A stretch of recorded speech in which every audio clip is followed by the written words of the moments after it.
turn them into points, and they're so fast and athletic when they turn you over, and that was a big difference in the game. And then second chance points, they had their way with that as well. So you would just have to have more focus on the basic part of our plan and go out and execute those things to give ourselves a chance. And, we had our probably best offensive game, at least in the last month, against Minnesota, but we didn't carry that over. We had stretches in the second half. And listen, when Derek goes out, he's a big part of our system and playmaker.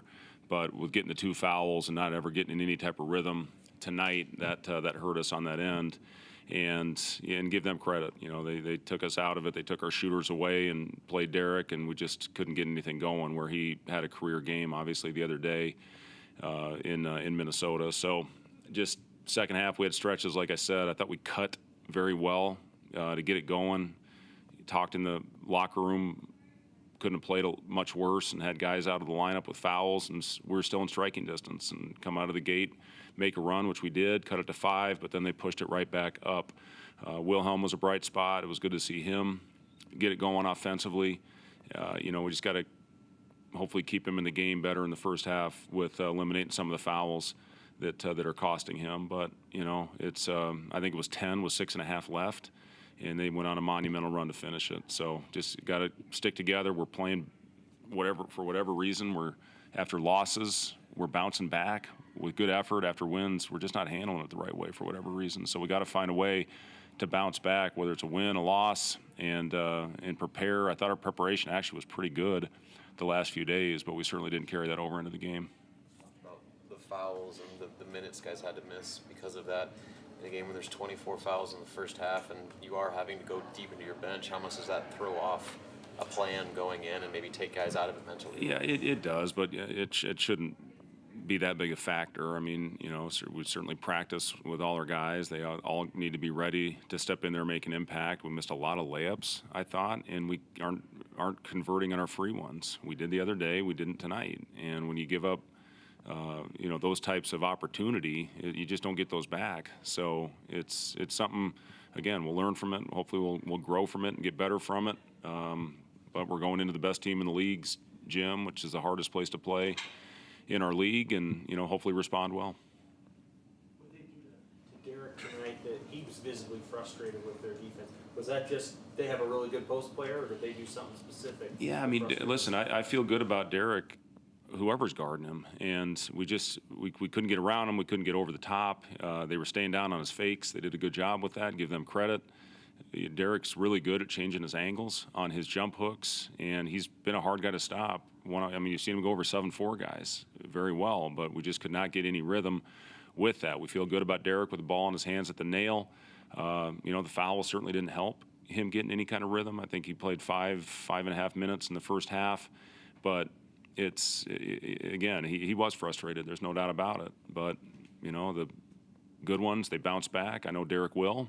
And all our guys. It's been a resilient group, and we'll bounce back and fight hard on Friday. I know you just touched on this. How tough or frustrating is it not to be able to string these wins together here? Yeah, it is frustrating. And again, if we want to have a chance to play in the postseason, you have to string them together, and you have to start with that. We've had a brutal schedule. I mean, it's been hard. There's no doubt about that. But you go on the road, you get a big win to pull even as far as wins and losses on the road and at home, and then you come and drop one. So we got to find a way to steal, at least one more on the road, hopefully a couple of them, and start stringing good efforts together for the remaining, 14 left. Derek got those 2 fouls and then only played 6 minutes in the first half, but it seemed like Sam Breesel was able to kind of keep that offense together. What did you think about his performance in the first half? Yeah, I mean, we kept it in striking distance. There was numerous occasions I almost put him back in there, and Emmanuel as well. Emmanuel's a guy that does a lot of things for our team on both ends of the floor. And, again, when you don't convert those layups and you don't convert the free throws, it's hard. It's hard. It should have been a couple possession game going into the break if we make our easy ones. Sam, I thought first half was good. He was a guy that's diving all over the floor. Obviously we would all like the turnovers back from all of our guys. Listen, we'll go back and learn from it and get 2 days of prep. This is 3 games, I think, in 6 days now that we'll have going into Purdue, where I think they've been off now for a couple. So then we know they're going to be ready. And again, we got to be prepared. We know how hard it is to go and play in that building, and hopefully fight them like we did the first time.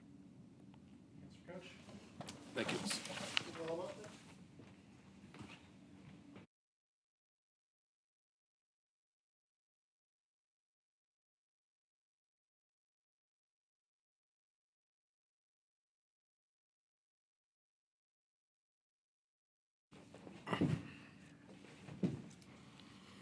Questions for Wilhelm?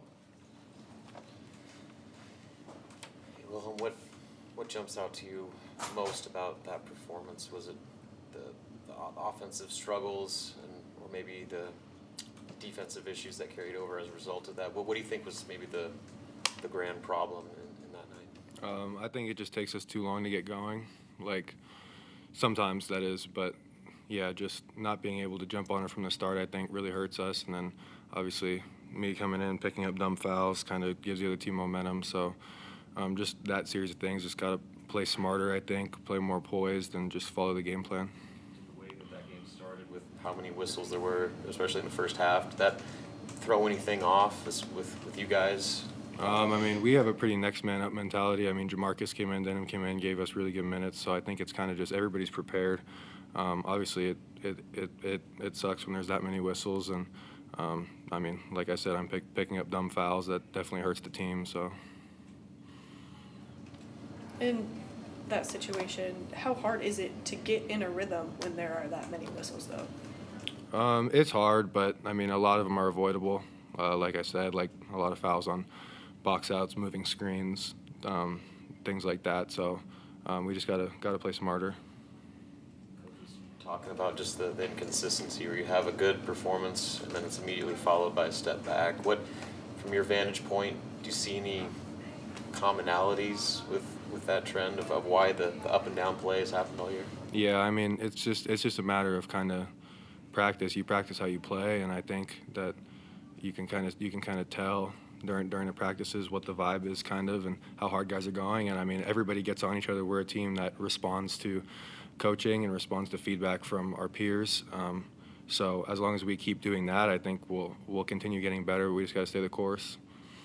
So what was the vibe in preparation for this game? It was adversity, a lot of adversity, I think. I mean, shots weren't falling during practice, I guess. It took us a little while to get going during practice, and obviously that carried over to the game. At one point, you scored 11 straight points for the team. At one point, did you think you had it going, or were you kind of just taking what the defense was giving you? Yeah, just take what the defense gives me. I mean, just whatever I can do to help the team, give the team a better chance of winning is what I'll do. It doesn't necessarily have to be scoring, but if I'm scoring, then that's fine. If it's rebounding, if it's anything in between, that's what I'll do. Did they kind of figure toward the end there that you could bring that 270-pound center out on the floor and maybe shoot over him or get around him a little bit? Was that sort of the game plan once they figured out it was going to be hard to score on him in the thing? Yeah, probably. I think it was just kind of the flow of the game, bringing him out. We knew they'd kind of stay in, and I would be able to pick and pop, and we got that going a little bit. Did tonight maybe feel like a missed chance to continue to build momentum, especially heading to Purdue on Friday? Yeah, I mean, every loss or bad performance is a missed chance. So yeah, definitely, and then especially at home, we can't really afford those. Yes, Wilhelm. Yes. Thank you, everybody. Yep.